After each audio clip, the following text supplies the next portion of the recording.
So Mark Sidious, I don't usually comment on rumors, Okay, but good. there's a new rumor out there.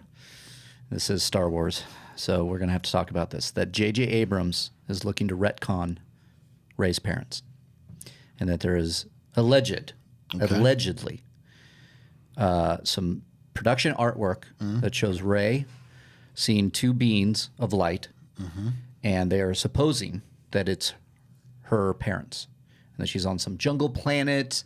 She's got her blue lightsaber lit up, so she would have to have a new lightsaber. Obviously, she lost it in Last Jedi, and they're supposing that, and this is a rumor, total rumor. I know nothing. I read this. Was sourced where? The Daily Express. Okay. Yeah. Yeah. That tells you everything right there. Yeah. What would you just for shits and giggles? Yeah. What would you think if Rey's parents were, at best, retconned? Yeah. So to be somebody of importance. So I actually love that. Okay. Okay. Because I've always said this on the show. The Star Wars saga films are the saga of the Skywalkers. Correct. And we have half a saga right now with Ben Solo, and it's not a terrible story. For me, it's by far the most interesting story in the new films is the saga or the half a saga of Ben Solo Skywalker. I've decided he's my favorite thing about the new trilogy. Yeah, he's a very compelling character. He's also an incredible actor. Adam Driver's the best. Yeah, Adam Driver's great. Now, would I see some balance to the Force if Rey's parents were somehow also connected to the Skywalker saga, even if it was tangentially? Sure. But that somehow it contextualized how this saga is all coming together. Because, people say, oh, well, we don't have to only make it about the Skywalkers. Well, then now you're talking about a different set of films. Now you're talking about extended universe stuff. Now you're talking about Star Wars stories, anthology stuff. If you have a number next to your name in the Star Wars saga, you have a responsibility to this odyssey of the Skywalkers. That's my personal belief. And look, I think J.J. Abrams is a guy with a lot of pride. Yeah. I think he's a very talented guy. Yep. I think that he took it on the nose a little bit with Force Awakens, because no matter how cool The Force Awakens is, ultimately it's a film that's regarded as a copycat. Like, it doesn't matter. Essentially a remake of New Hope. Like, which I disagree with. Yeah, I totally do. A lot of people do. Yeah. I personally see why people say that, right? It's like, what happens when rhyming becomes copying, right? I think that... Right. We've talked about this, the rhyming and the echoes found in the Star Wars universe, which is where I go. I was about to say that when you beat me to it. Okay, I can understand that. For me, I wouldn't call it retconning as much as I would call it Kylo Ren lying to Rey, which is consistent with his character. It doesn't sound like a retconning, because I never believed Kylo Ren. I thought Kylo Ren was trying to manipulate her. Right? Exactly. Two ways of thinking about it. One, that he's right on the money, but here's the thing. He said, and she says they were nobody. So she says it. She buries deep. Yeah. Buried deep down there, she knew. You know that, do you? Yeah, and she pulls it out, and he goes, filthy junk they were traders. Filthy junk traders. Filthy junk traders. They sold you for drinking money. Yeah. So that could be, it could be true. You need a teacher. Yes. I could teach you the ways of the Force. How many times has a Sith or a dark side guy, thrown lies at them, That's what the devil does. That's what the devil does, or tried to, manipulate to bring them into their folds to take over the galaxy together. All right, so look, let's do it. Let's have this battle. Let's have this battle. Let's have this battle. Here we go, and welcome to Rule of Two, Episode 9. Episode 9. Wow, we're past the saga films. We're past it's Episode 9 of Rule of Two, and this is the... It's good to be back. It's good to be back. It's the official Rule of Two podcast on the Jedi Council Podcast One feed. I am your host, Darth Rylas, a.k.a. Mark Yodi Riley, joined as always by Mark Sidious. I always do this. I want to say Darth. It's all good. Mark Sidious. Mark Fernandez, how are you today? I'm good, man. I'm good. I'm excited about... Look, again, just to be completely transparent with the audience, because, I think we have built a kind of a cult of sorts, right? Yeah. A sect, an audience that's like, interested in our takes. Yeah. And interested in listening to us how we take the bedrock of Star Wars and go off on tangents that are relevant to our everyday existence and have good conversations with that stuff. Yeah. And, I've been seeing the reaction on Twitter, getting great ideas. And so I'm very appreciative of that. And look, today's a very busy day here at the studio. Let's just call it what it is. It's a very busy day at the studio. We are recording late. That's going to happen from time to time. Yeah. We are going to be fluid in this because sometimes we have to be. Yeah. And it's okay. But can I just go off on a little quick tangent and we can have this quick discussion based on the cold open, which is, when I first saw The Force Awakens, my favorite thing about The Force Awakens was all of the sort of mystery box conjecture that followed up after it. Yeah. I think that, and look, there's no secret amongst my friends. One of my favorite shows of all time, definitely in the top 5, is Lost. I love Lost. Yeah, I'm with you. And for me, Lost was so fun because the open-ended nature of the narrative, right? Mm-hmm. Like what's inside the box nature of the narrative, Or what's inside the hatch. or what's inside the hatch, There it is. exactly, inspired great conversation and dialogue with my friends. So the fun wasn't just soaking in an experience and walking out 100% satisfied. The fun was soaking in an experience and walking out 100% intrigued. Right? Yeah. And then being able to share that with your friends and come up with conjectures and stuff like that. So anyway. Well, what I love about Lost, to your point, is that when they would finally maybe answer something, Right. it would come with more questions. Of course. And so right when you get in the hatch, so they find the hatch, what the hell? Then you get the numbers. Right. Then you get more intrigue. Then you get this, there's a wheel under the island? There's people already there? It's like, I want to revisit Lost. And like, I look, love Lost. And if you look at Star Wars episodes 1 through 6, they're a pretty consistent A to B, B to C, C to D type of narrative. Right. There is not a ton of conjecture, open-ended questions. There isn't a ton of that in episodes 1 through 6, in my opinion anyway. No, I would say after episode 5, there was a lot of questions because of what Darth Vader did for Luke. Right. So yeah, you but had that's that. more of a cliffhanger. Correct. It's a cliffhanger. Totally agree with you there. It's not creating open-ended plot points that have no clear-cut resolution, Right. that are very interesting, but that leave you asking questions, right? That's Right. what Lost did. And to me, that was the best thing that The Force Awakens did. Yes, narratively, beat for beat, there are a lot of similarities to the original Star Wars film. I understand it, right? Like the whole thesis, and we've talked about this on the show before, was to try to bring back the original audience, Right. So it was, had a lot of that nostalgic feel to it. Yeah, they wanted the Star Wars fans to realize it's really a continuation from the original trilogy. There's not a lot of prequel references. Right. But I would argue that Rian Johnson added that in The Last Jedi. Sure. Finally he got Ben Solo or Kylo Ren walking in with the First Order. Yeah, there was some visual cues and stuff like that. An echo. Yeah, I would but say it I was an also echo. think that The Force Awakens was hamstrung by things that George Lucas wouldn't allow himself to be hamstrung by. But in any case, let's leave all that aside.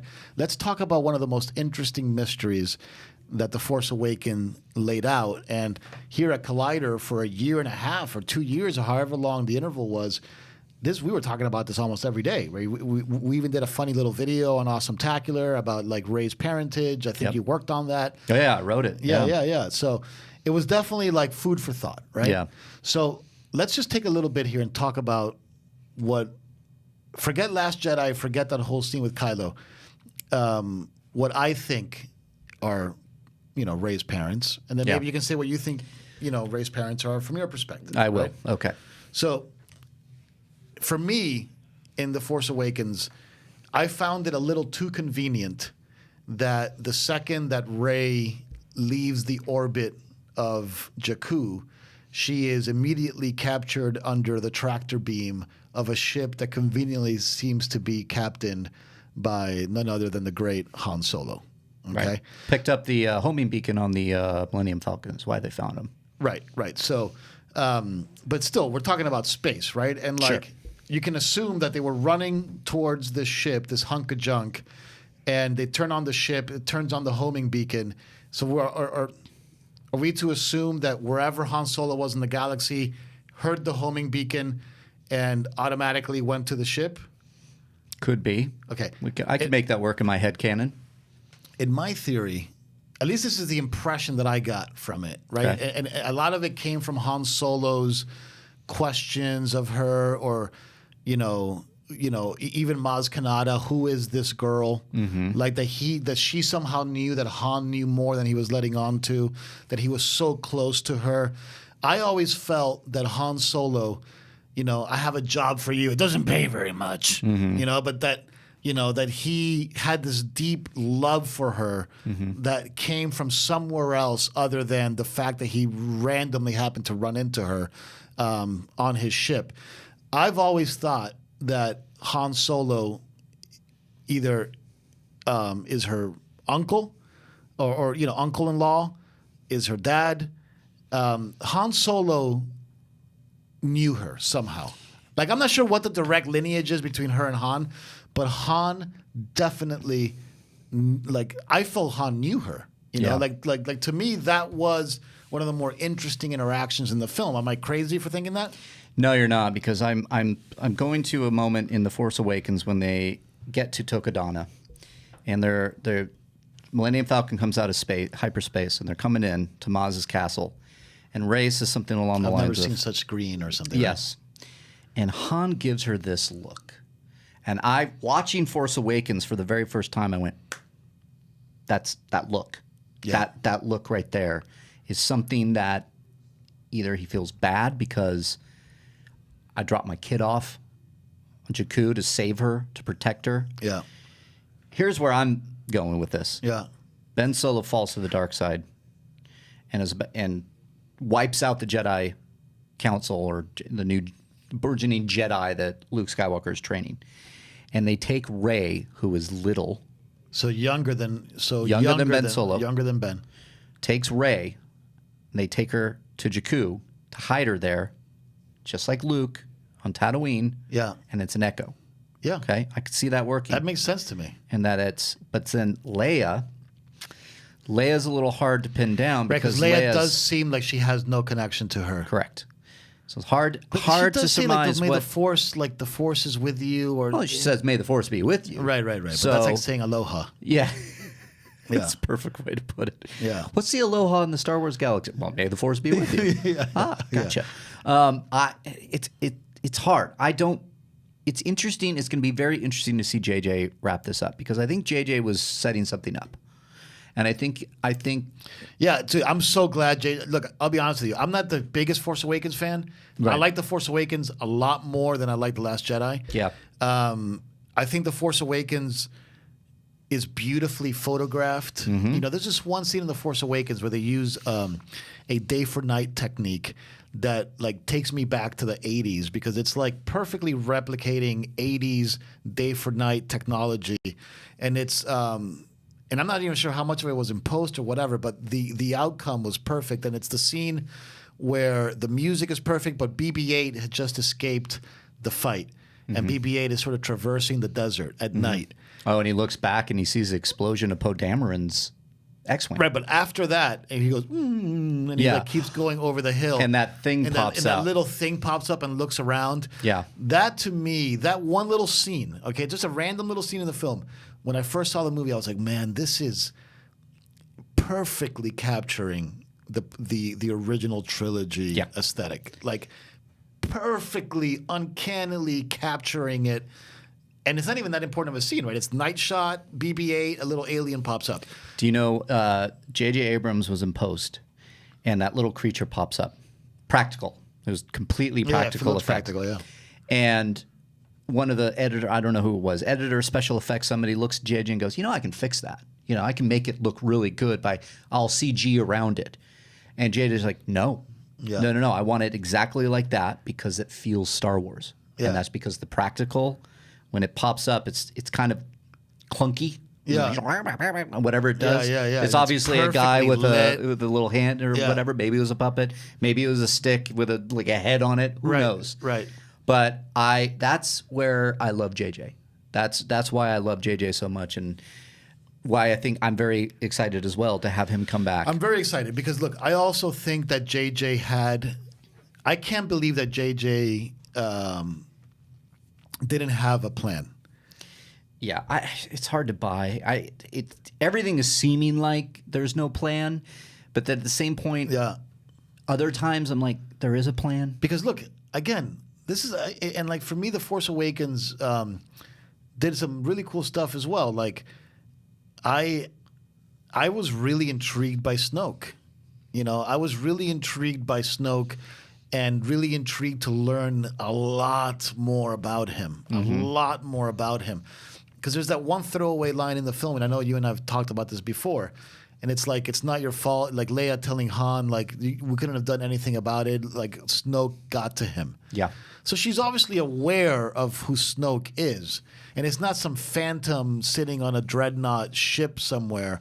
There must have been some other interaction or something else that happened that made her more keenly aware of Snoke.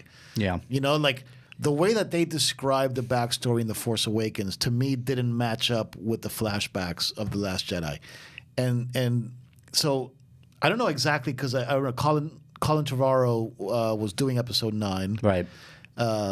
Mark Hamill, which was the lead of our show, even though we haven't talked about it once. But We'll Mark get there. Yeah, Mark Hamill loved Trevorrow's take from what I've heard.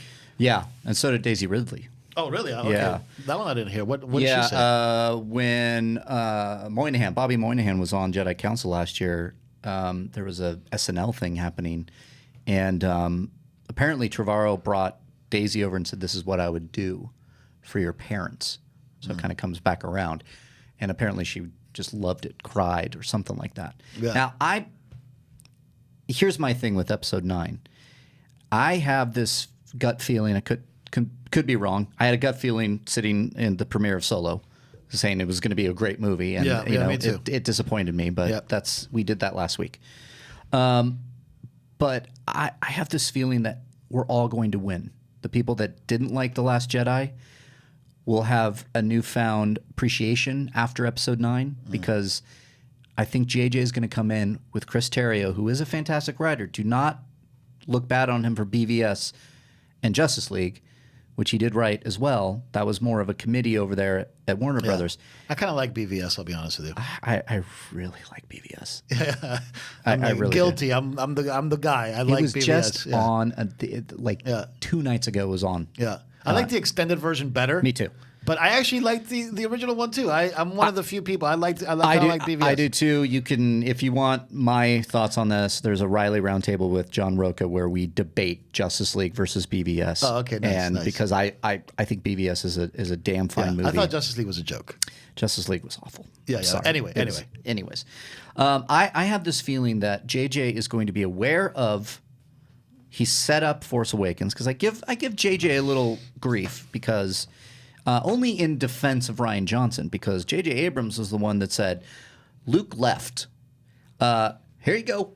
Yeah. Figure it out. I didn't like that choice at all, but yes, you're right. That was So Ryan did what he had to do. He went, well, why would Luke be on an island and remove himself from the situation? Yeah, it's such a bad way to deal with the saga. I mean, I know we've talked about this to death, but like, I still like it, and where's I know the we've talked producer? about. No, not the choice. I'm not talking about the choice. The choice is the choice. I'm talking about the executive producer decision to like steward the most important film franchise in the history of humanity, to not have a rule book or a playbook that said, this was episode 8 at 7, this is episode 8, and this is episode 9. You can make certain moves within this, but this is what has to happen. Yeah. Like, You're basically the through line. Yeah, A, like- B, C.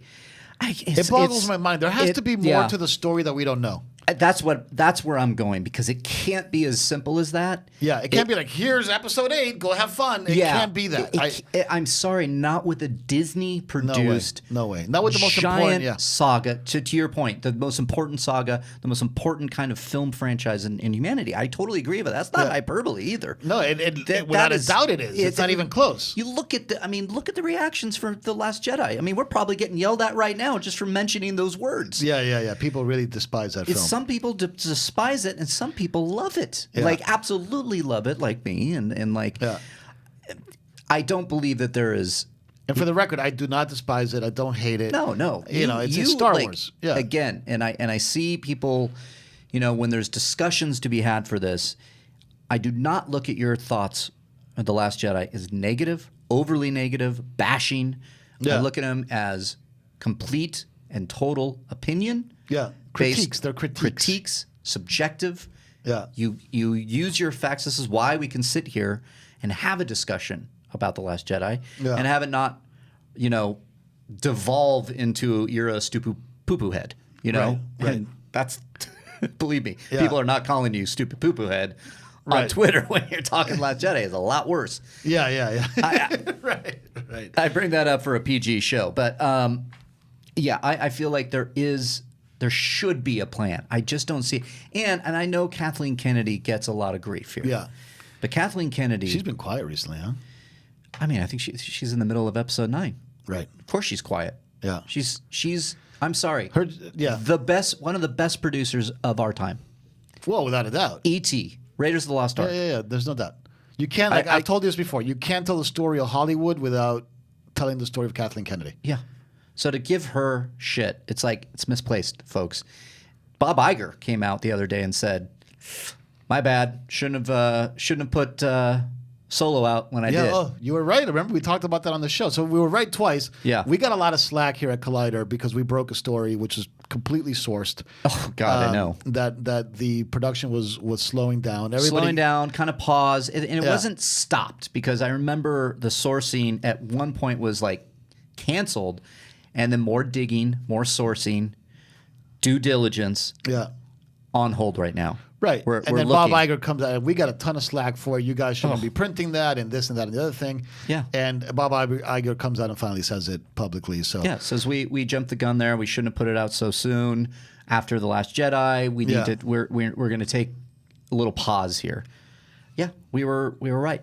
And so he made the credit. Everybody's blaming Kathleen Kennedy, and Bob Iger's the one that said, "Listen, this is what I think is best for the movie studio known as Disney." Yeah. That happened. But yeah, so going back to the point, which I think is fascinating, I want to hear your Rey's parents theory. So again, my Rey parent theory, I don't have a clear-cut one, but I know, like, at least through exposition in The Force Awakens, I was very clearly told that Han Solo has a deeper connection to Rey than the film was letting on. And that was the subtext of the movie. It's as clear as day, to your point, in that scene of I've never seen so much green, where he looks over at her and like feels the pain. The fact that they just happen to be right there at the planet to like pick her up, to the fact that he wants her to not leave his side and come work with him, to the fact that Maz Kanata says, "Who is that girl?" Mm-hmm. No, Maz Kanata is no fool. She knows that Han knows her. Yeah, and Maz Kanata was making some very kind of general and also metaphorical kind of statements. It's like, you're looking back, you need to be looking forward kind of thing. Paraphrasing, of course. Right. That could still work. Like, in character development, I could see Maz being like, you need to, like, that doesn't matter. Even if your father is maybe Han Solo, maybe it's revealed later.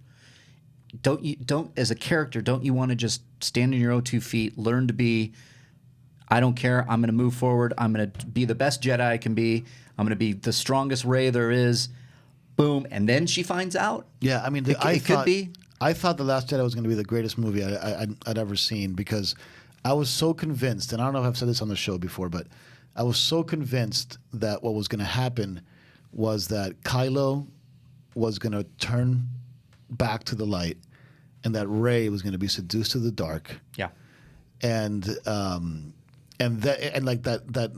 Luke was going to train her, and in this training she would be seduced to the dark, which they kind of teased in the movie. They teased it, yeah. You know, kind of like almost.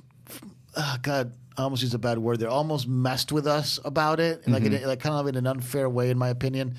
And then the film was going to be about Kylo trying to bring Rey back to redemption, or Rey and like Snoke, like that. It was going to be this beautiful opera, and you were going to realize that in fact, history did repeat itself in a different way, but that Han and Rey were in fact.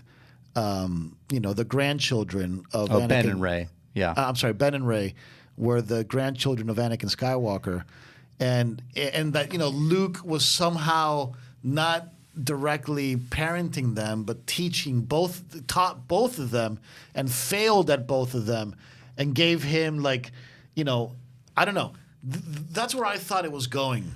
Here, okay, I'm going to tell you my theory right now. Yeah. And I think it could absolutely happen while not retconning what Kylo Ren said.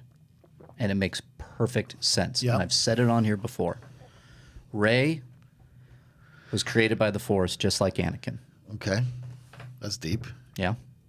And that Luke, or maybe Leia, knew about this, but it's tough to get Luke to know this because of what we saw in The Last Jedi. He doesn't let on, at least. Maybe that's where Obi-Wan comes in. Force Ghost Obi-Wan. Maybe Yoda shows up again. Yeah, Luke's character, who are you? He really doesn't know who she is. Here's the thing. Luke could step into another world. He more powerful than you can possibly imagine. He's now in that plane where Yoda is, where Obi-Wan is. Maybe Qui-Gon. Oh, wouldn't it be great if Qui-Gon shows up in Episode 9? Yeah, I did. I would lose my mind. I love Liam Neeson. He's the best. Yeah. But what if, because Yoda appears to Luke, and says failure is one of the true signs of a master. You have to have the failure, Sure, all that kind of stuff. But what does Yoda do? He does that thing with his finger, and frickin' lightning comes out of the sky and burns the Jedi tree down. He's become more powerful than anybody could possibly imagine. Yoda has. Okay. Wouldn't that also, assuming that comes with knowledge, that comes with a new understanding, some more secrets of the Force? I don't see why Luke couldn't join his masters in that new whatever it is and learn who Rey Like this parents Jedi are. heaven type of thing? Like a Jedi heaven. Yeah, is that what you're saying? Sure. Jedi heaven, not another dimension, but they're one now with the Force, is what I take it as. You could call that heaven. You could call that another dimension. Sure. But there is another state of consciousness that the Jedi experience post corporeal existence. Correct.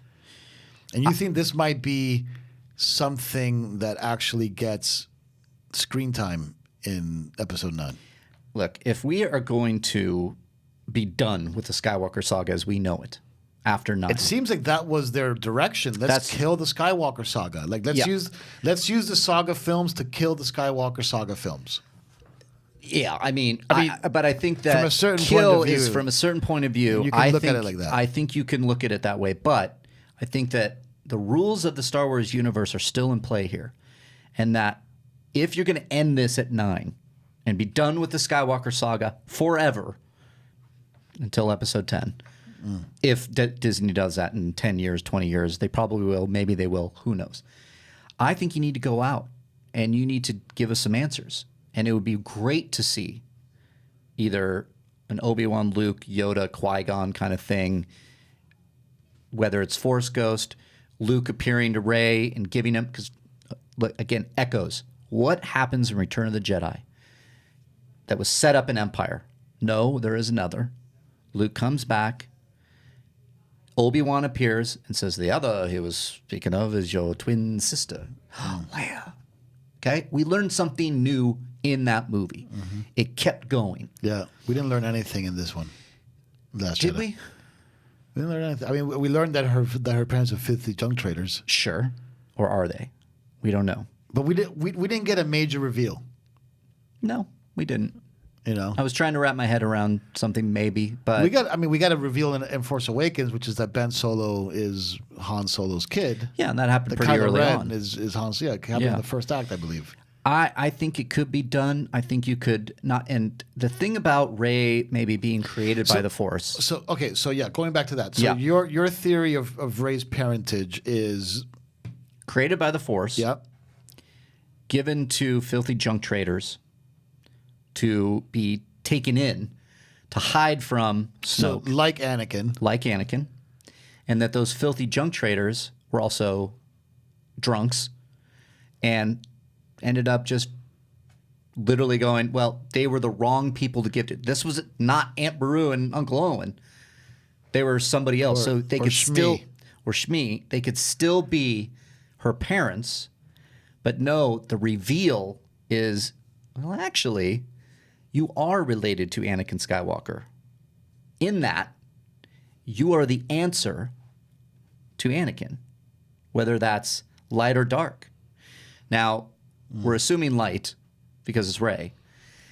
I got to tell you, I love the idea. I love your, like, him falling or her falling to the dark side at the end of 8 would have been fantastic. Yeah, I mean, That would have shooken up the Star Wars universe. I think in a lot of ways, I think it would have really shook up the Star Wars universe in a surprising way that I think a lot of fans might have liked a lot more. Absolutely. And having Kylo come to the light, and then having Kylo have that scene where he apologizes to his mother for killing the father, and the mother accepts the apology, would have been one of the most powerful redemption stories shot on film, I think maybe ever. I think it could have been so friggin' powerful, and like and her telling him as a final reveal, like, you know, you have a chance to make this okay, and he's like, how do I do it? And he's like, bring back your sister. Yeah. You know what I mean? And that could have been, like, you know, directed by Ryan. Yeah. I think, You know, it's like it's cool.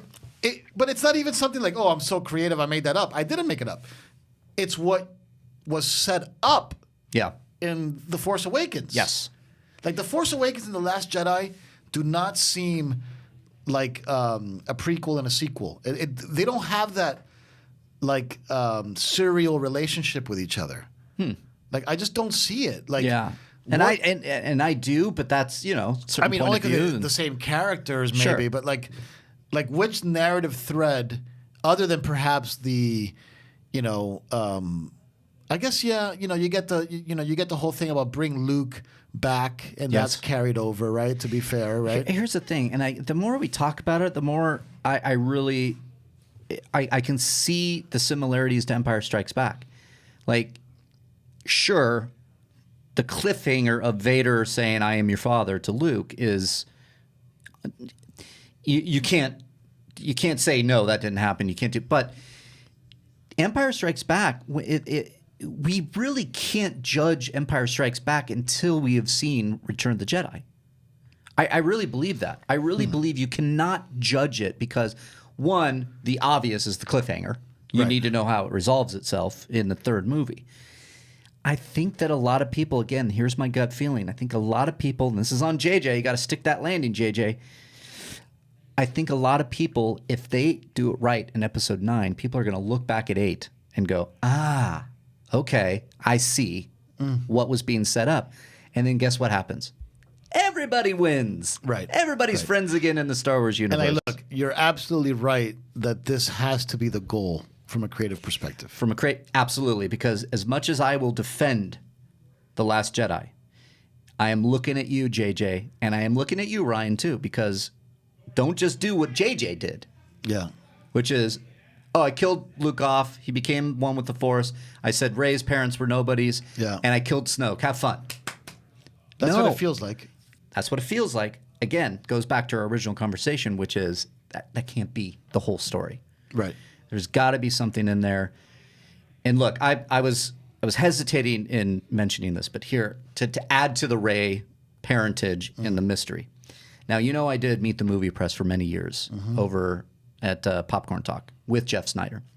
Had a lot of guests on there, a lot of people in the scoop game. And I'm going to keep this person and remain nameless. But they told me, leading up to in The Force Awakens, we hadn't seen the movie yet, I was told by a very trusted person who's broken scoops that Rey was the parent, that Rey was the daughter to Han and Leia. Yeah. That's what they heard. Consistent with what I saw on screen. That's what they had heard. Yeah. Now, to be fair, I'll give you both sides here. Years later, and I do mean years. So remember when you told me this? Saw this person again. Remember when you told me this? And they go, what? Did I say that? I don't know. I do a lot of scoops. And it was like, not real Star Wars fans, this guy. Which leads me to believe that it was a real thing. Could have been. So when you look at the film, when you look at The Force Awakens, it's very, very, very, very, very clear through exposition, right, which has to be written and directed, okay, and performed, that there is a deeper connection than meets the eye between Han Solo and Rey. There is no disputing it. Yeah. There's many, many, many, many, many, many scenes. How do you know how to fly this ship? Blah, blah, blah. Like, he obviously knows her. Like, it's obvious. And it's probably the most effective acting that Harrison Ford does in that film is how he relates to her. that look. Yeah, and it's just That like it's look the only was, time. It broke my heart. It's the only time, like, I obviously also like his interactions with Finn and, like, hey, big deal, and women always know and all that stuff. Yeah. I mean, he's got some great lines in there. Oh, it was great. With Finn, but he shines in that film with his relationship with who I thought was his daughter. I thought it was very, very obvious. I thought it was too. And, like, I thought that this was... And I wouldn't be surprised if in the Michael R. and George Lucas script, it was very clear that it was that the continuation of the Skywalker saga was the continuation of two Skywalkers, a brother and a sister, that were not the direct descendants of Luke, but that Luke trained them, but were the direct descendants of Han and Leia. Like, that to me makes perfect sense as a continuation of the saga. Yeah. Now, why they veered away from that in The Last Jedi, because in The Force Awakens, it was all preserved. You could still have gone that route at the end of The Force Awakens. And this is, I think, what made The Force Awakens so much fun to talk about, is that all of our dreams, our hopes, our aspirations for the perfection of the Star Wars saga unfolding were all still intact. Yeah. They were all intact. At the end of The Last Jedi, half of them are gone. Like the big ones. Filthy junk traders, Kylo staying bad, Rey staying good, which, you can debate back and forth, which would have been the right choice, but I think it would have been interesting to flip them. And for me, the big one, Snoke getting offed. Yeah, and I was waiting for that one too, because I know Rian Johnson came out and said, well, you didn't know who the Emperor was, and when he shows up, he was mentioned in A New Hope, you saw him in a hologram in Empire, and then he fully formed and realized by Ian McDiarmid in Return of the Jedi. But you didn't know anything else. He was just a bad guy. So I understand and agree with Rian Johnson, because the only reason the Emperor, we know anything about the Emperor, is because of the prequels. Sure. I would disagree with Rian Johnson on one thing there. Yeah. Sure, you don't know anything about him, quote unquote, his past, but you absolutely get character development on him. Yes, you do. And I'm gonna be on the other side of this too, though, because of the saga, prequels, original trilogy, and now the sequels. You can't just throw Snoke out there and say, just like the Emperor. We're way past that. Yeah. So I understand. Fair. Yeah. So what I'm saying, the point to this is Episode 9. I'm circling it on the calendar. Yeah, I think we all are, but yeah. We all are. Because I think that is where you can actually you can get it in throwaway lines. I mean, there is going to be room for exposition. We did it in Return of the Jedi. There's a big moment, I mentioned it, Obi-Wan sits down with Luke and just basically spills the beans. You know, yes, he's your father. Yes, you got to go face him. Yes, you have a twin sister, and everything wraps up right there. Right. And then we're on to the finish line. You can do it here in episode 9. Yeah. We can get a God, little I hope backstory. Again, check out my Luke Skywalker video on Collider Quick. Yeah. You can do all of that in a flashback, and you can learn everything about Snoke. You can see Luke kicking ass, and you can see him with his Padawan Ben Solo. I don't see why you can't do it when we have flashbacks now in the sequel trilogy. Yeah, look, I think that that JJ is taking this very seriously. Oh, he absolutely is. He's one of the biggest Star Wars fans there is. Yeah, I trust him I impeccably. know that he feels the blood, or he can taste the blood in his mouth. Yes. You know, whether you like the sequels or not, forget the prequels, forget the original trilogy. They have a shield around them, and this is something very important for all the. You know, I've read comments on our video about how dare you say anything bad about the sequels when the prequels are so bad. You know, first of all, it's a very, very subjective opinion. But secondly, From a certain point of view, the prequels have a shield around them, right? And it's an impenetrable shield, which is that these are the hand creations of George Lucas. Yeah. You know, so it's like Fully. Because you look at 100%. you look at the original. Yeah. You got to credit some of that to George Lucas Kirsch. Yeah. To even though Richard Marquand maybe wasn't. Look, the first 6 movies and everything up until Disney buying Lucasfilm is 100% George Lucas. You know, he might have involved other collaborators here and there. Sure. But ultimately, it's his creation. Yeah. So you can't really. It becomes more difficult to hate on it because it's like saying, you know, a mom and a dad have, you know, 3 kids. I love the middle child. You know, the oldest child is a great kid, and the other 2 the other 2 children are horrible, and I don't believe that they're from the same parents. No, these films are the first 6 movies are from the creator of the franchise himself. They're around a shield. These new ones, they have vulnerability because they don't have that North Star that's George Lucas. Yeah. You know, and There's elements from his original outline, like he did have Luke as a hermit. Lucas did, and Rey was I believe her name was. Oh, I can't remember. I want to say Kira. I think it is Kira, and then I've heard that. Then they changed it to Q for the Solo movie. And I bet you that if we would ever be lucky enough to get our hands on the Michael Arndt George Lucas script, that there would be stuff in there that would blow our minds. Like, oh my God, I can't believe they were going to do that. That's terrible. Or you know, that came out. You know that he was going to go even deeper than midichlorians, and that there was something, and it was called the Wills. Journal of the Wills. Yeah. Were controlling the midichlorian. I bet you anything that's accurate. I bet you anything that's real. I completely believe it because we have the precedent set with the midichlorians, and that sounds like Lucas's way of thinking. And again, I think that would have pissed off a lot of people. Oh, absolutely. Absolutely. Wait, so you have to have a bunch of midichlorians, and now the midichlorians are being controlled by the Wills? Yeah. Like, what is this? I think a lot of people, I would have had it. I was so upset because when I heard midichlorians, I'm like, wait a minute. That just took away a lot of the spiritual energy behind the Force.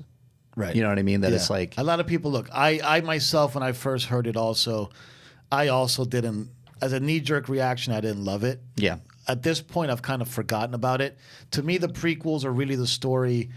This is beautiful story of how this politician uses the power of the mob against itself. Yeah. And overtakes, you know, like plots to overthrow the entire government pretty much by himself. Yeah. Which is fascinating.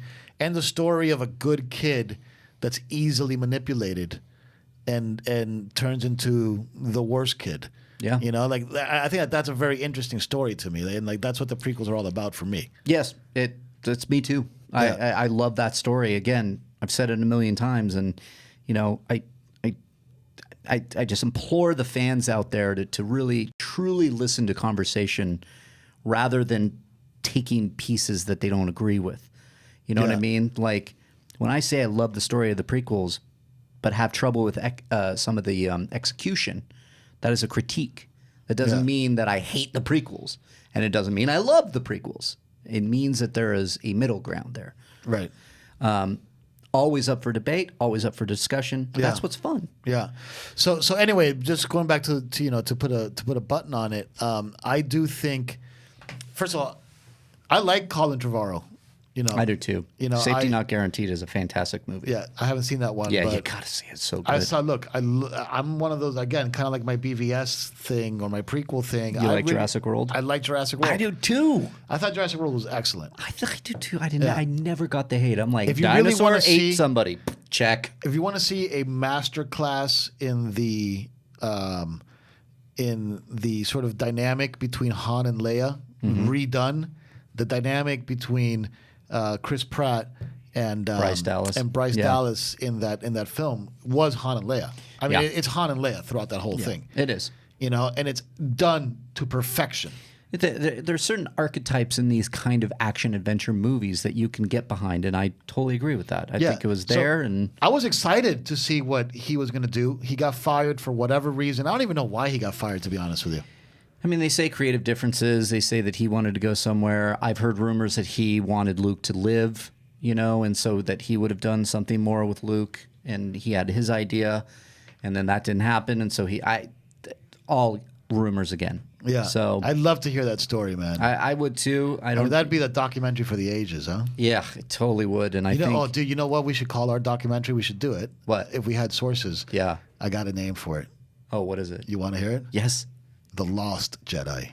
Ooh, that's good. The Lost Jedi. Why couldn't we get this guy here? He would have found out. Who? Schnepp. Yeah. What, gone Rest deep your in there? souls. Yeah, he would have gone deep in there. Fuck. I know, right? Yeah. I think maybe sooner or later. Collider presents The Lost Jedi. Sooner or later, I think we'll get a definitive book on it. The real story. The real story. It'll Yeah. come years later. Yeah. It'll come after the dust is settled. I mean, it's like, look, 1975, Jaws comes out. That thing was doomed. Yeah. Doomed. Then we get the Jaws log years later. And it's like, here's everything that went wrong with this movie. Yeah. Can't believe Richard Dreyfuss was in the studio yesterday. Guys, Richard Dreyfuss was in the studio. I got to talk to him for a while. And it was one of those moments for me. It was Unbelievable. truly one of those moments for me. He's a really intelligent dude. Oh, he's the smartest guy. You know who I was thinking of the entire time when he was talking? Because I did sit in studio for most of the interview. Yeah.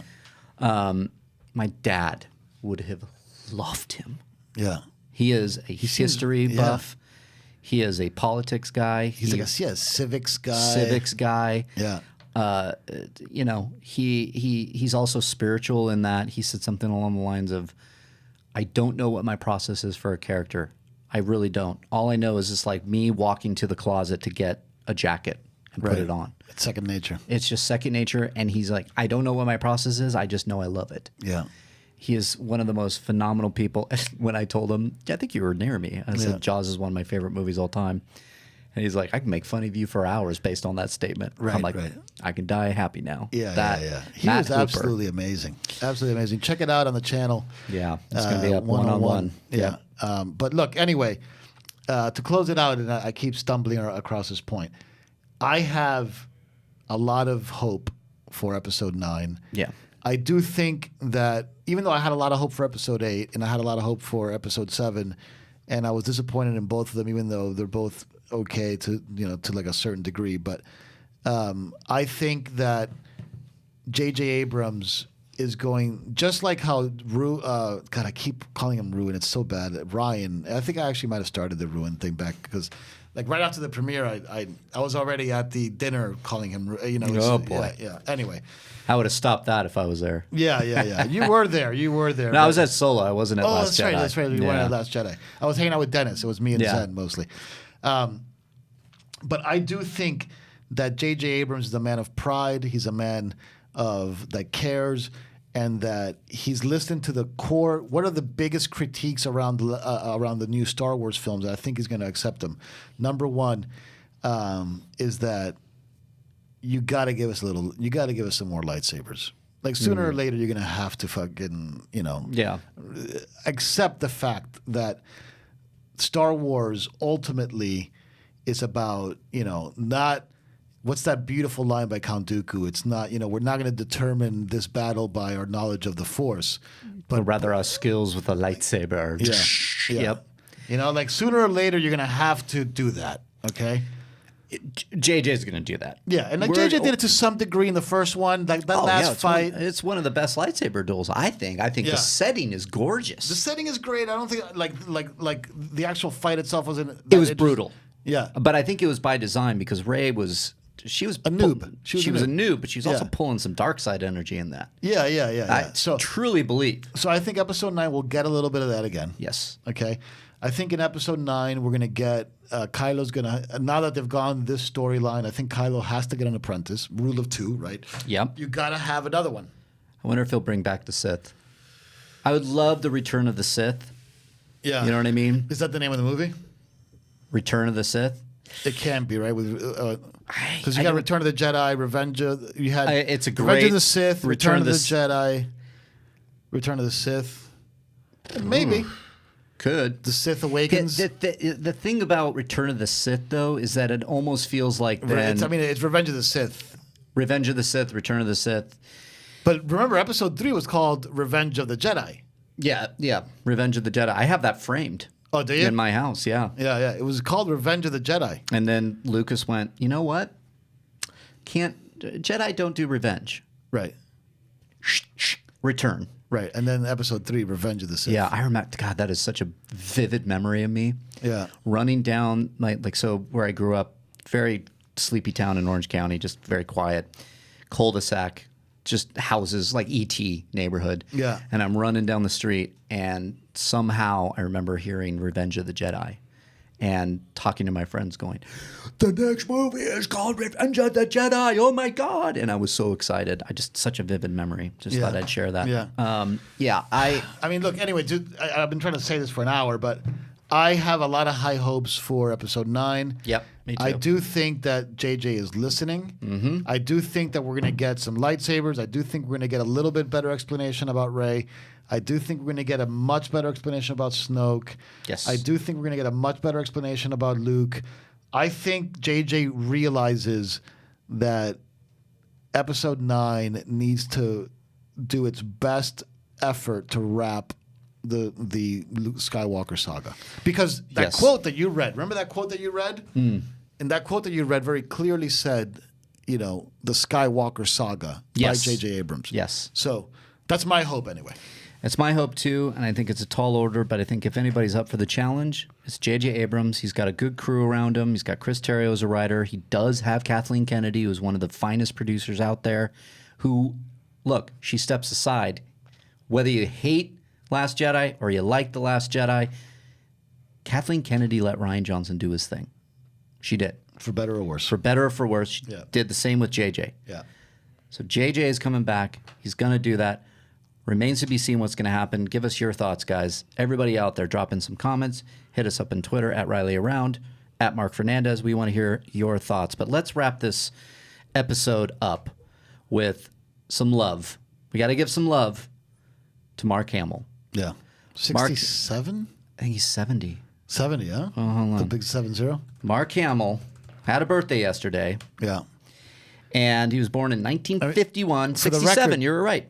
67, right? Yeah. September 25th, 1951. So for the record, we were supposed to have the whole episode be like a Mark Hamill episode. We didn't talk about him once. I mean, we talked about maybe Luke Skywalker. This is why I love Rule of Two. Yeah. Because I realized, we walked in, we're going to talk about Luke.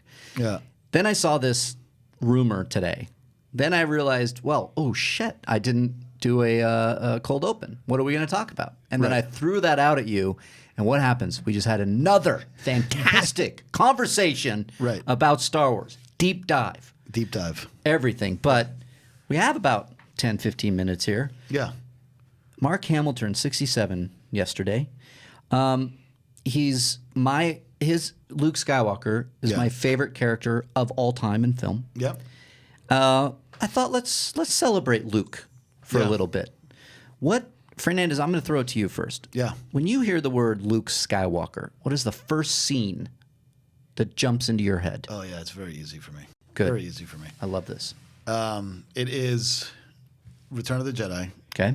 And it's Luke with the cloak up, walking down into Jabba's palace, and those green things. Gamorrean guards. The Gamorrean guards walking up to him and him going, Yep. you know, like He's using the Force choke. he had arrived. He's doing some dark side. Yeah. Luke Skywalker had arrived in that opening scene. Now, I don't think Luke necessarily is ever that badass again. I mean, like, you know, the last fight with Vader, he's badass. But in that opening of Skywalker walking in to Jabba's palace with the hood up, So badass. set up the aesthetic. Yeah. The aesthetic, right? Let's talk the lexicon, right? Like the language, the visual language that would inform the entire prequel trilogy is all based around that breakthrough of Luke Skywalker walking into Jabba's palace with the hood up. Yeah. Because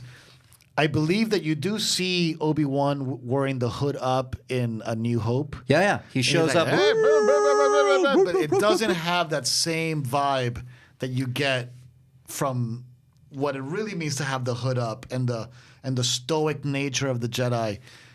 When I first saw that aesthetic in Return of the Jedi, I was like, wow. Yeah. Like, that's it. It's also that he arrives Yeah. as a Jedi Knight. Right. He is finally, and it's like, so we get movie one. Booba, Jedi Knight. Yeah. Yeah. We get farm boy Luke. Yeah. You know, but I was going into Tosche Station to pick up some power Yeah. converters. Not my favorite. Right? I love him. I love Farm Oh, Boy but Luke. it's again, It's me. It's me. Like, that's me. but it's informed. Right. We're informed by Return of the Jedi, to your point, and this is my point, the bigger picture of let's wait for episode 9 because I think it'll inform episode 8 and we'll like it a little bit more. To have Luke walk in to Jabba's palace and have that iconography that was then repeated or echoed in the prequels with Anakin, because I know, hood up, going to the Jedi Temple. Yeah, Darth Maul. Like, Darth all Maul. of it. Yep. All of it. To have Luke go from whining about power converters to coming in like a boss in Jabba's palace and winning. Like, not only did he come in, sure, we had some moments there that looked a little, ooh, he's going to make it. The Rancor, he's going to go Rancor on is the another one of my favorite scenes. I love it. But Luke, that is just such a, like, it's such a stark contrast to each other to be like whining over power converters to taking out a mob boss. Character growth. Yeah. And it's so wonderful to see. So, but haven't you? Okay, it's just so. First of all, you're absolutely right, and I agree with you 1,000% on that. Now, when you look at the character growth of, let's pick a character out of thin air from the new movies. Okay. Poe Dameron. Yeah. Do you see any character growth? I see a little. But you got to squint. Yeah. You got to squint your eyes on it. I can't disagree with that. Okay. Probably one of my favorite characters in the new movies, Finn. Yeah. I'm not seeing a lot of, and he's the guy that you can imagine. Like, he started off as a stormtrooper, okay, but the second he took off his stormtrooper helmet to who he is now, pretty much the same guy. Well, I think that he also, And look, I'm saying that because I think it's a missed opportunity. Because I think John Boyega puts his heart and soul into that character. He is so charismatic as that character. You know? yeah, he is. I see growth with Finn, for sure. I do. Okay. The growth started with him having a crisis of conscience, being a stormtrooper, escaping, wanting to get the hell away far as he could, then meets Rey. Yeah. And then all he does is care about Rey. And then that continues on into The Last Jedi, where he just wants to find Rey and get the hell out of there. He's going to leave the Resistance. But by the end of The Last Jedi, he is a full-on rebel scum. That's his arc. He decided he was going to run, and now he's going to stay and fight. I can see what you're saying. And I like that. It's not very articulated, but I can see what you're saying. Yeah. Poe, though, squinting, his, like, zero arc in Force Awakens. Poe. Zero. I mean, he wasn't supposed to live. Yeah. Last Jedi, brash, goes into battle. We have our chance to beat this dreadnought, loses a lot of, like, Leia teaches him the ways of, to fight another day, you need to worry about it. Again, I'm squinting. I do see it, though. Right. It's in the distance. I have a little more trouble with that one. I get it. Yeah. But to your point, But I struggle even seeing Rey's character arc. I do as well. She had a more clear arc in Force Awakens. Yeah, like I think Kylo has the best one so far. Yes, but again, arc. There's an arc for a reason. It Right, because you're saying changes. Episode 9 is a very important part. It's, I think it's again, a third of the arc. I think what we're learning here is that everything. There's a lot of pressure on Episode 9. A lot of pressure. Which is not necessarily a good thing. No, it's not. Also, Pressure leads to expectations, right? Yeah, and as our good friends over at Force Center say, speculate responsibly. Right. Because, when you speculate and it can get out of control, like Snoke was actually Boba Fett and he gave birth to Rey, you have to kind of keep your expectations in check. Yeah. So you don't want to necessarily walk in there with all of the, like, it's okay, Episode 9, this is going to make or break the saga, and then if it lands under our expectations and it's ruined, everything sucks. We got to make sure that expectations in check. But Collider presents The Lost Jedi. I love that. The chronicles of the Star Wars sequels and the drama there too. Yep, that's perfect. Yeah. And we're going to get Mark Hamill Right. We'll get Mark to narrate. To narrate and host. Colin Trevorrow. Colin Trevorrow, Talking Heads. Yeah. Michael Arndt. We could do this. Michael Arndt. Couldn't we do this? Get Michael Arndt? Yeah, let's hear some comments out there, guys. Guys, should we make the documentary Star Wars, the Lost Jedi, Lost Jedi, an in-depth look at the creation of the Star Wars sequels? Why can't we do this? I don't know. I want to do this. All right. Well, let me go back to Mark Hamill. Yeah. Happy birthday, Mark. Happy birthday, Mark. Our namesake. Our namesake. Yeah. Even though your name is actually Mark, my name is Mark also, but Right. my name is Mark with a C, right? You're a C, I'm a K, just like Mark Hamill. But funny enough, I'm connected to Luke in so many ways because I've told you this story. When my parents were naming me religious, they were looking at Mark, Luke, John, Paul, Sure. the apostles. And I found that they were this close to naming me Luke. Oh, nice. And as a Luke Skywalker fan, I went running all over the neighborhood saying, my name is Luke. From now on, it's not Mark, it's Luke. Right. And everybody's like, okay, Luke. Anyways, the scene I think about all the time when I think of Luke Skywalker? Talk to me. Is when he's hanging in the Wampa Cave and he has to get the lightsaber. Yeah. Second one. So you're so right. It's so good. Yeah. It's just that moment for Luke where he's like, it's shit or get off the pot, buddy. Yeah. When I think about the Force, Yeah. that's the number one scene I think about. Yes, and he has to, and it's the very first time that we see the Force in motion because we didn't know you can actually pull it. It was always spiritual with Obi-Wan. Again, look to give another drop of defense to Ryan Johnson. Star Wars was iterating the boundaries of what the Force can do. Yes. To that point, that was the first time that you can that you saw telekinesis as part of a Force ability. Yeah. It's so good. What are some of the other best of Luke's? What do you think? What about his best acting moment? Like his moment of best acting. Easy. I am your father. Yeah. No, that's not true. That's impossible. No. Yeah. He is phenomenal in that moment. I can still go back and watch Empire, and it hits me, and you can see it in him. Yeah. You can see that performance. And I mean, talk about one of the all-time great things that Luke Skywalker as a character does. He would rather jump off into the abyss and what he thinks die, than join his father to take over the galaxy. Yeah. I mean, he's going to let himself go. Yeah. And the Force has a will. Good kid. And it puts him into the chute. Yeah. He calls Leia. The rest is history. It's a phenomenal moment. Yeah, absolutely. It's one of the greatest moments in film. I'm trying to think of. It's a scene that I've seen a bunch of times recently, only because I guess of that really funny video that the ad lib people make. Like the like the little Yoda sing along video. Oh, bad lip. Yeah, bad lip reading. Bad lip reading. Yeah. So, when we were doing the golden lightsabers, I for some reason honed in on that scene a lot because I had seen that scene with the Yoda, singing to him, which is hilarious. Yeah, it's hysterical. But That scene is actually really interesting because it's got one of my favorite techniques in storytelling, which is dramatic irony. And we've talked about dramatic irony on the show before, where the audience knows something that at least one of the characters on screen doesn't know. Right. And being able to carry that in storytelling and having that suspension of disbelief that they really don't know it's a beautiful emergent part of the art form, right? Yeah. And I do love that scene, and I think, to his credit, playing it with a puppet. Okay, Luke does an incredible job of feeling claustrophobic, bigger than like too big and clumsy for his environment when he's in Yoda's. He hits his thing. When he's in Yoda's thing, getting frustrated, right? You want the impossible. Yeah, like, getting frustrated with Yoda. Like, when are you going to introduce me to Master Yoda? Like, I need to learn this shit. Like, and getting frustrated and becoming increasingly more frustrated.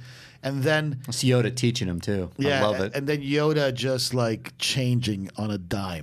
It's so great. From like the funny little weird Yoda to like, I can't do this. Yeah, you can see the body language too in the puppet. He goes, I can't teach him. The boy has no patience. He will learn patience. Yoda. Yeah, that scene to me was a great job because it's so good. Luke is by himself. I mean, this is before the days of blue screen and stuff like this. Like, Mark Hamill's by himself. Yeah. Having to basically do the negative, what we call the negative acting, which is like the opposite acting of somebody else's performance, right? To get the simulated reaction that the other actor is trying to induce in you. And he does such a good job with the puppet. Oh God, and yes. with the VO of Obi-Wan, and then I believe. Do you see Obi-Wan as a Force ghost in that scene? No. No, you just hear his voice. He shows up. Yeah. He shows up later when Luke's leaving. Right on like the famous thing on the log. Patience. You leave now. What does he say? Obi-Wan says, "If you leave now, I cannot help you. I cannot interfere." Essentially. Right. It's a great scene. Yeah, but anyway, look, Mark Hamill. Great job, great acting scenes. I never, even as a child, it was like the first time that I understood the concept of typecast or being too good at something. Because, man, even right now, besides his work on the Joker, which is the animated series, and a few other VO things, I can't even think of something else that has Mark Hamill in it. Yeah, I think he was in a movie called Corvette Summer. Yeah. Yeah, he did, and it's funny. He's a very talented actor too. You Google Mark Hamill, and the Wikipedia that pops up. Is this Wikipedia? Yeah, Wikipedia. You know what it says? It says Mark Hamill, and underneath it says American voice actor. Right. Which he is. He's a great one. But he's an actor because, as much as I love him in the Joker, his performance in Empire is untouchable in my opinion. Yeah, I think he's fantastic in The Last Jedi. I loved him in The Last. I loved everything about him in The Last Jedi. I loved seeing him. I didn't love his character, but we already know that. Yep. And that, he was great in A New Hope. He was great in Return of the Jedi. And again, to the part more of the celebration of Mark Hamill and Luke Skywalker, the character of Luke Skywalker. Another great moment. I'm going to StarWars.com, and they're listing all the great moments of Luke Skywalker. Him throwing the lightsaber away and refusing to kill his father and fight the Emperor. I'm a Jedi Knight like my father before me. Fantastic. Yep. I love that. They highlight those two moments only.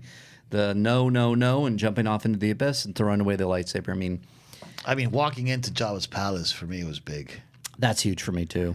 I love that. Him and Yoda's, You know what I do? To me, that was awesome, too. You know what I do sometimes when I need to be pumped up? I put on the music from Return of the Jedi. When Luke is pushed out on the sail barge to the plank, into the Sarlacc pit. Yeah. And he goes, bump, bump. Oh, yeah. Bump. Da-na. The trailer music for Attack of the Clones, too. Yes, that's correct. And R2 shoots the lightsaber out. He frickin' flips. Yeah. Grabs the lightsaber. Right. And it's on. Yeah. I love that moment. That yeah. is a classic Luke Skywalker moment. You know which other Luke Skywalker moment? Because I'm trying to think through that it just hit that are the peaks that I remember when I think about Luke. I love that scene in Return of the Jedi again, where the gang is captured by the Ewoks, and everybody is. Everybody's like tied up and whatever, and and they think the Ewoks think that C-3PO is some kind of deity, and there's a moment where the camera goes to Luke, and Luke uses the Force to just closes his eyes to elevate him, and like just that performance of like closing your eyes and you believing like, yo, this guy really can use his mental powers to like.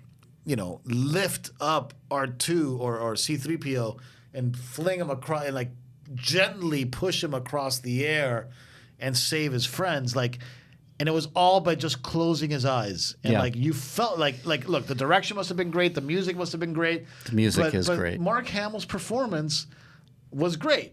Yes. And he doesn't even say a word, but it was very, very, very well done. 3PO, tell them if you don't release you, you'll get angry and use your magic. But, sir, what magic? Just tell them.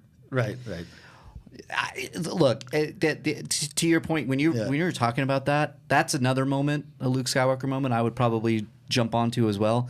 The music is gorgeous and it's sad. Yeah. It's the theme, the Force theme. Yeah. And it's something tragic about it. It's something so sad. And I picked it up as a kid. Yeah. Where there was something haunting about that.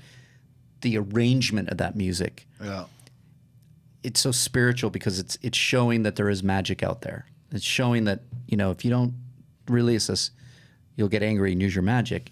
And he shows that, the furry creatures that are, primal and whatever. But it's a moment that is so classic for Luke Skywalker.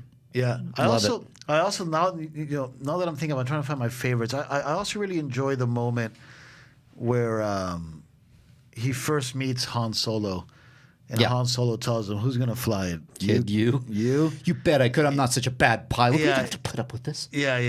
And but he's so Luke Skywalker too. Yeah. He's so like ready to jump and just like we don't need him. Right. Impulsive, jumps into action with that. He's gonna go rescue his friends later. Yeah. There's so many moments with Luke Skywalker. I love, even though it was a bad call, Luke, Empire is still my favorite. The fact that he cares more about his friends and he's going to risk his own life and go when he's not yet there. But Luke going head first, both feet in to go save Luke and Leia, or Han and Leia, and has to fight Vader, and he hangs in there. Yeah. He does hang in there. Have you ever, and maybe this is another episode of Rule of Two, but have you ever read Heir to the Empire? Oh, yeah. Yeah. I love Luke in Heir to the Empire also. Yeah. Like the continuation of the Last Jedi Luke into the Heir to the Empire Luke. And I know that this isn't a Mark Hamill thing anymore, but I do like, at times, there's these moments in Heir to the Empire where Luke is all by himself and like deep in thought and has regrets, and he hasn't really been able to get the Jedi Order thing off the ground yet. Yeah. He has no teacher. Like this is like one of the things about Heir to the Empire that I thought was really interesting. It's not like, hey, I'm a master. He is thinking to himself, I need to learn more, and that's why he's so seduced by the notion of Master Saboeth, which was like that old crazy dude. But anyway, yeah. So Mark Hamill, man, happy birthday, bud. Happy birthday to Mark Hamill. He liked my tweet once. Oh, did he? Yeah. Oh, yeah. Nice. I framed it.